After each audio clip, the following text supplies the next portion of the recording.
Assalamualaikum warahmatullahi wabarakatuh, sahabat Mayoris. Kembali lagi dengan saya Nafwa Korta ini, yang tentunya akan menemani Anda pada beberapa menit ke depan.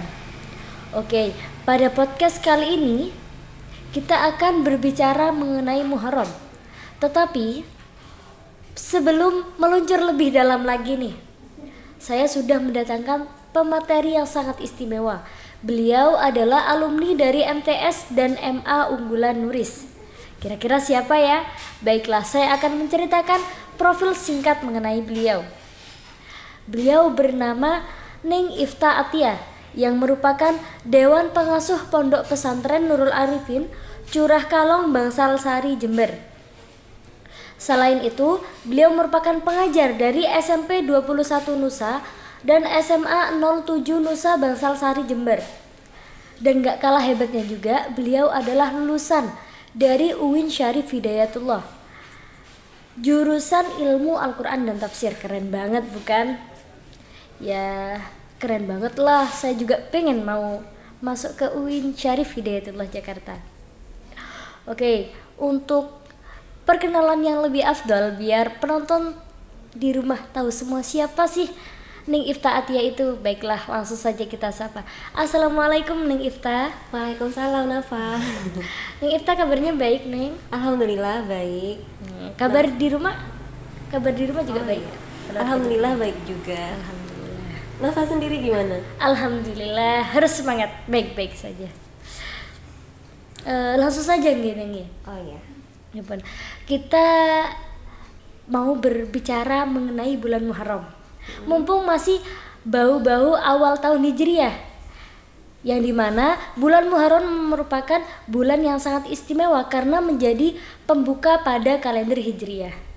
Selain keistimewaan karena bulan Muharram itu menjadi pembuka, apa sih keistimewaan yang ada pada bulan Muharram ini? Monggo dijawab Ning Ifta Atia. Baik, terima kasih Nafa. Saya jawab ya. Ya. Jadi bulan Muharram itu istimewa, menjadi awal dari kalender Hijriah karena Muharram menjadi momentum dari hijrahnya Nabi Muhammad beserta sahabat dari Makkah ke Madinah. Meskipun secara tindakan tidak dilakukan pada bulan Muharram, namun niat dan tekad sudah dimulai sejak bulan Muharram. Gitu, iya. Jadi itulah kenapa kalender Islam disebut kalender Hijriah, karena awal perhitungannya diambil dari hijrahnya Nabi dan para sahabat gitu. Nah, jadi juga selain itu, bulan Muharram juga mulia sebab penamaannya sendiri. Disebutkan bahwa bulan Muharram adalah Syahrullah, bulannya Allah. Jadi bulan yang sangat Allah sukai. Sama seperti ada Baitullah, rumah Allah, maka juga ada Syahrullah, bulannya Allah, begitu. Bulan Muharram adalah bulan yang bernama Islam, berbeda dengan bulan-bulan lainnya. Safar dan lain sebagainya itu sudah ada sejak masa jahiliyah. Sedangkan Muharram ada sejak adanya Islam. Berarti baru gitu. Baru. Bulan Muharram disebut Muharram sejak adanya Islam. Sebelum ada Islam, Muharram disebut Safar awal. Sedangkan Safar sendiri disebut Safar Sani. Selain itu juga bulan Muharram mulia karena di dalamnya ada puasa Asyura. Ya. Bahkan puasa Asyura ini pahalanya satu tingkat di bawah puasa Ramadan. Nabi pernah bersabda, puasa paling baik setelah puasa Ramadan adalah puasa Asyura. Sebelum diadakannya atau disyariatkannya puasa Ramadan, Nabi sudah berpuasa Asyura gitu. Iya. Oh, berkaitan dengan puasa Asyura itu, Neng, kan dilaksanakan pada tanggal 10 Muharram ke? Iya. Konon apakah benar bahwa sejarah dari bulan mohon maaf puasa sunnah Asyura ini merupakan perintah untuk kaum Yahudi? Iya, bisa dikatakan seperti itu karena memang orang Yahudi puasa Asyura untuk menghormati Nabi Musa. Karena pada saat itu Nabi Musa dan kaumnya Bani Israel diselamatkan atau dimenangkan dari Fir'aun yang waktu itu ceritanya dikejar. Nah dari situ itu terjadi pada bulan Muharram, persisnya tanggal 10 Muharram. Nah, karena itu orang Yahudi berpuasa untuk menghormati Nabi Musa dan meneladani Nabi Musa gitu. Suatu hari Nabi pernah, di dalam hadis dijelaskan dari riwayat Ibnu Abbas, Rasulullah pernah mengunjungi kota Madinah, kemudian bertemu dengan orang Yahudi. Di sana Rasulullah bertanya, kenapa kamu melakukan puasa Asyura? Karena waktu itu orang Yahudi melakukan puasa Asyura. Mereka menjawab, hari ini adalah hari di mana Allah memenangkan Musa dan Bani Israel atas Fir'aun. Kemudian Rasulullah menjawab, nahnu aula bi Musa minkum. Aku lebih berhak untuk memuasai Musa daripada kalian. Maka dari itu Rasulullah memerintahkan untuk umat Islam juga berpuasa pada tanggal Asyura gitu. Namun untuk membedakan, dianjurkan untuk umat Islam membarengi puasa Asyura dengan puasa tanggal 9 Muharram dan tanggal 11 Muharram. Namun menurut Imam Syafi'i di dalam kitab kita tidak perlu untuk melaksanakan puasa tanggal 9 dan tanggal 11. Tanggal 10 saja kita sudah sah untuk puasa Asyura gitu. Jadi sebelum diperintahkannya Yahudi buat puasa Asyura, berarti Nabi Muhammad sudah melakukan puasa Asyura. Jadi yang melakukan puasa Asyura terlebih dahulu memang orang Yahudi. Orang Yahudi melaksanakannya pada tanggal 10 Tisri, yaitu sama dengan 10 Muharram. Akhirnya turun juga, maksudnya diteruskan oleh kafir Quraisy, dan kemudian juga Rasulullah juga melaksanakan puasa Asyura itu karena memang syariat sebelumnya kan. Dan itu merupakan juga dakwah adaptif mungkin ya, supaya bisa diterima di lingkungannya gitu. Selain itu kan dilaksanakan pada tanggal 10 Muharram gini. Iya. Biasanya pada tanggal 10 Muharram juga masyarakat Islam atau umat Islam di warga-warga sekitar, warga perkampungan itu ada tradisi membuat jenang syuro atau tajin syuro. Iya. Tuh. Bagaimana tanggapan Ning Ifta mengenai hal tersebut? Apakah itu memang disyariatkan oleh Islam atau bagaimana sih Islam menanggapi tradisi tersebut? Di dalam Islam sendiri kan ada yang namanya syar'u man qablana, syariat sebelum datangnya Islam, yaitu syariat Nabi terdahulu.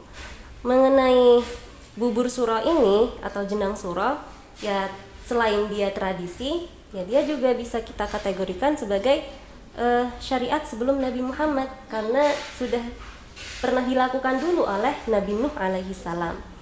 Jadi Nabi Nuh ketika diselamatkan dari air bah, yang itu juga terjadi pada tanggal 10 bulan Muharram, beliau melaksanakan puasa, kemudian saat berbuka memerintahkan para kaumnya untuk mengumpulkan sisa bekal yang ada, sehingga terkumpullah 7 macam biji-bijian. Nah, itulah asal mula bubur suro yang kemudian menjadi tradisi orang Jawa sekarang, bubur suro. Bubur suro. Ngomongin bubur jadi lapar ya nih. Oke, jadi gitu. Kalau menurut secara sosialnya mungkin itu baik juga gini. Maksudnya kan saling memberi gitu. Oh iya, tradisi bubur suro ini bukan hanya sekedar tradisi seperti yang bisa kita anggap ya tradisi saja, nggak apa-apa kita tinggalkan. Lebih dari itu, bubur suro atau jenang suro, tradisi ini mempunyai makna yang sangat dalam. Kita ya selain bersyukur atas timpahan rezeki dan nikmat Allah kepada kita juga bisa meneladani Nabi Nuh, bagaimana beliau bersyukur, lalu kita teladani saat ini dengan bubur suro seperti itu. Jadi begitu teman-teman. Sudah banyak yang kita dapatkan dari podcast kali ini. Terima kasih banyak penjelasannya untuk Ning Iftah. Ya. Jadi buat kalian yang penonton yang ada di rumah, jangan khawatir untuk melaksanakan kesunahan-kesunahan yang ada pada bulan Muharram ini.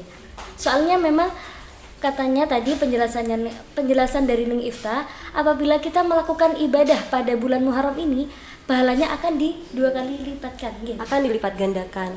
Karena bulan Muharram sendiri adalah bulan mulia yang Allah sangat sukai, maka konsekuensi dari itu semua amal ibadah kita juga dilipat gandakan. Amin. Jadi kalian gak usah ragu-ragu kalau mau puasa sunnah Asyura, mau suka berbagi, akan dilipat gandakan oleh Allah. Jadi teman-teman, mungkin itu saja yang dapat kami sampaikan. Semoga bermanfaat buat teman-teman yang ada di rumah. Dan jangan lupa tadi itu kan banyak tuh penjelasan dari Ning Iftah yang memang sangat penting dan bisa menjadi pengetahuan tambahan buat kita. Jadi buat teman-teman yang ada di rumah, itu tadi penjelasannya dari Ning Iftah harus dicatat. Biar ingat, biar kalian melewati bulan Muharram ini gak sia-sia. Ya, Jangan hanya dibuat guyon, jangan hanya dibuat main-main aja.